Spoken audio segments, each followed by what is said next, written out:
खुलुमबाय। गोजोन फुंबिलिनि गासैबो बड'लेण्ड बुब्लिनि अनसायगिरिफोरखौ बरायग्रोबाय। दिनै 6 सेप्तेम्बर। सनिबारनि फान्जामुथिखौ फरायथिनो लादों आं उदांस्रि मुसाहारिया। फान्जामुथिनि गिबियाव दं मेष राशि।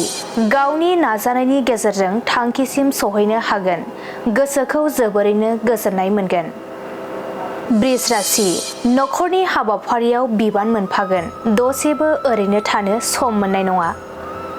मिथुन राशि। हरखाब गिदिर जाब्रबथायजों मोगा-मोगि जानो हागौ। जेरावखि थाङा सांग्रां जानांगोन। कर्क राशि।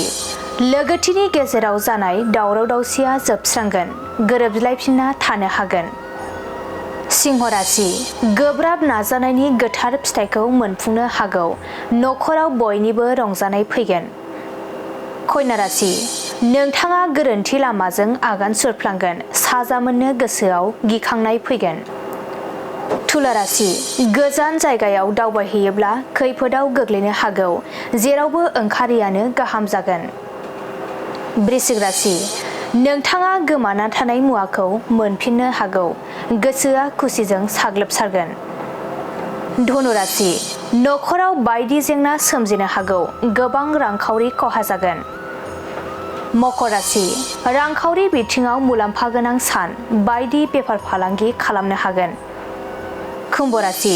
देहायाव सानाय-सुनाय सोमजिनो हागौ। गोग्लैसोना थानो गोनां जागोन। मीन राशि। नोंथांनि जाफुंसारनायाव बिब'नि खुसि फैगोन। मोजां सान। दिनै सानसेनि राशि फरायथिनायाबो एसेनोसै। आसा खालामो नोंथांनि दिनैनि साना मोजाङै मोजां थांगोन। बेखौ बड'लेण्ड बुब्लि नखरनिफ्राय मिजिंथिबाय। गोजोन्थों।